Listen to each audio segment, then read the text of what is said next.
My whole life, I was in the waiting room. Being free is our birthright. So for the new paradigm, there's two choices. There's love or there's fear. We can go on like this or we can make a change. The change has to come from within.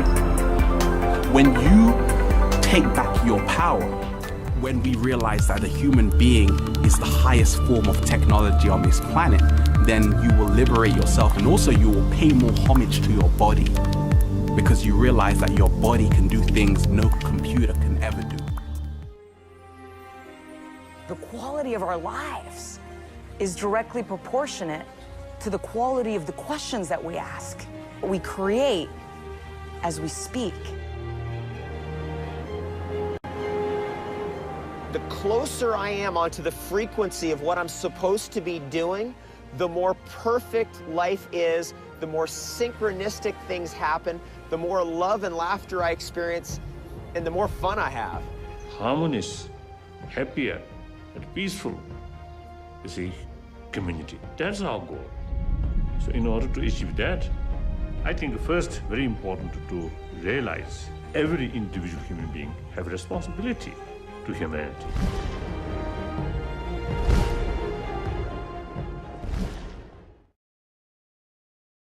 A lot of people live their entire lives at the effect of everything around them. They don't see their life as something that they can make happen. They see their life as something that happens to them. They're just asking, how can I avoid pain? How can I get more stuff? How can I fit in to the society in which I'm living? How can I become successful? And perhaps their model of success is something that's been handed down to them by a high-tech, low-touch, consumer-driven society. But when you ask, how can I become more myself? How can I share my gifts?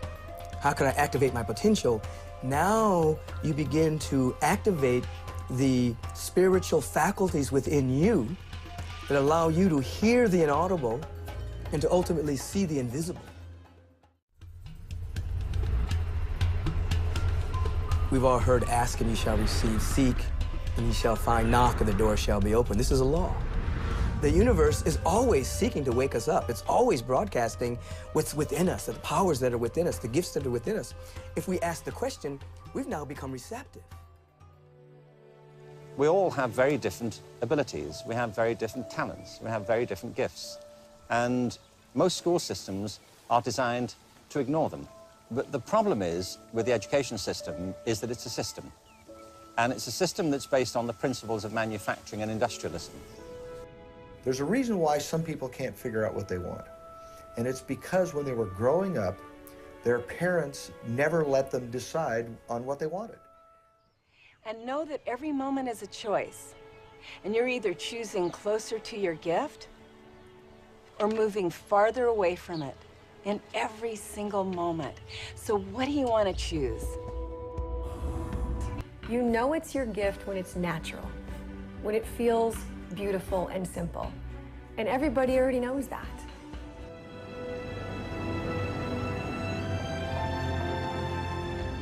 When you start off on your path, one of the very first things you notice is that the biggest obstacle you have is you. When you want to discover the gift that nature has given to you, first thing is we must stop blaming ourselves. As Gandhi said, you have to be the change. It begins with your own transformation. What most of us do, unfortunately, because of the way we're educated by our parents and by school and by the military, is we lose touch with that essence. And then you end up at the top of the ladder, 50 years later, only discover you have the ladder leaning against the wrong wall. You've wasted your life.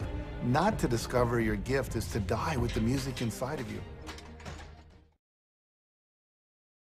As long as I'm in a state of love, miracles will happen here. And when you know that only love is real, it changes everything. You never know what that maximum level looks like because there is no maximum level. It just keeps scaling up higher and higher and higher, and you just keep touching more and more people, and that momentum and that inspirational power keeps flowing through you, and then that drives you to go even deeper and deeper into your gift. And I believe that that is the source of genius. Everything is being revealed. The hidden is coming to light. What people used to think was impossible is now possible. The strange is now becoming the natural.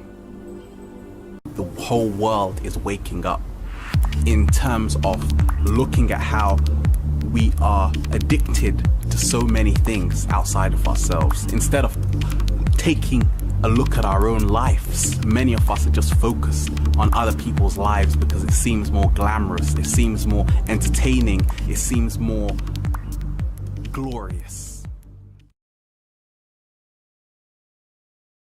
Everything on this planet is actually just a certain kind of vibration, vibrating molecules, vibrating particles. This is physics. I'm talking about spiritual physics here. And you are actually just a vibrational being. We are actually all vibrational beings before anything else. The human mind really creates everything that happens to you. It looks like it's being created by something out there, but it isn't. It's being created inside your head. What you pay attention to, what you decide to pay attention to, has a huge effect on what happens to you and what you create in your life. Can you allow your mind to be quiet? Isn't it difficult? Because the mind seems to be like a monkey, jumping up and down and jabbering all the time. Once you've learned to think, you can't stop. This worry, this lack of distraction. I'm left alone with myself, and I want to get away from myself. I'm always wanting to get away from myself. That's why I go to the movies, that's why I read mystery stories, that's why I go after to girls or anything that you do, or get drunk or whatever. I don't want to be with myself. I feel queer.